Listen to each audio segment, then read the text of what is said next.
What if I told you Michael Jackson never really died? What if he faked his own death and continued living in disguise, free from fame, pressure, and the media? Sounds crazy, right? But then, who exactly was Dave? A man with a face no one could recognize, and a voice that really, and I mean really, sounded identical to Michael's. Was it merely a coincidence? Or there was something more? In 2009, just months after Michael Jackson's death, a man named Dave appeared on Larry King Live. His appearance was unusual. His face was distorted from severe burns, but it was his voice that caught everyone off guard.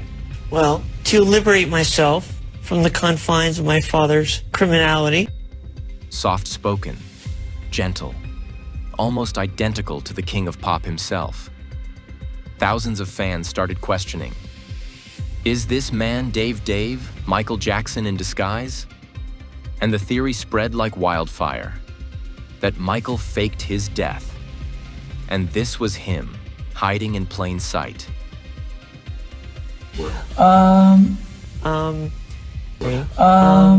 Kind of. It was kind of. I think so. It's a cousin of the same kind of Encino house. Now, let's understand the truth. Here's the truth. Dave was not Michael Jackson.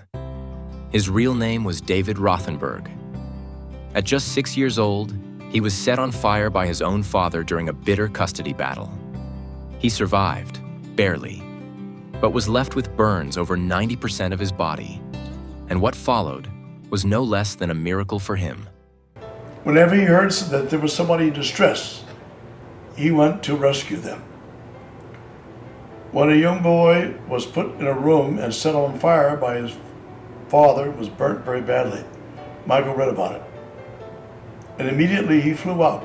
And the young man was all bandaged in the hospital, had one little hole here for him to talk through. Everything else was a mass of bandages. And he said, I don't know what I'm going to do. What am I going to do?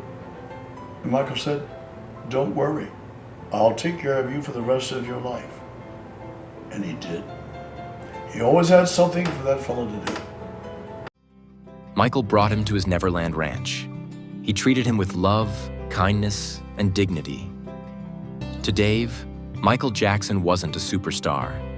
He became a friend, a father figure, a savior.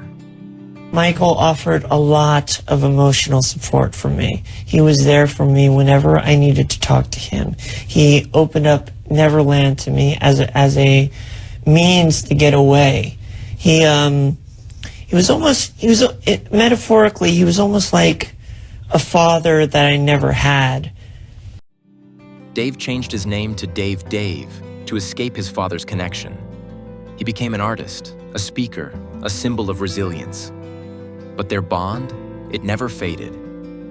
In interviews, Dave always spoke with deep admiration. Michael was like a father to me. He saw the soul inside me when others only saw scars. So when Dave appeared on the television, he wasn't pretending to be Michael. He was honoring him. His voice, his tone. It wasn't an act. It was a symbolism of the deep and real connection, showing through emotions, for someone who had saved his life. So why do people still believe Dave was Michael? Because Michael Jackson was larger than life. Losing him was hard for millions, and when someone sounded so much like him, it gave people hope. But the truth is even more powerful than the myth. Dave was not a disguise. He was a living tribute, proof of Michael's quiet humanity, away from the spotlight. Dave passed away in 2018, but his life and his story with Michael live on, not as a conspiracy, but as a message of healing, of kindness, of unshakable human connection. Michael Jackson didn't fake his death, but he did change lives.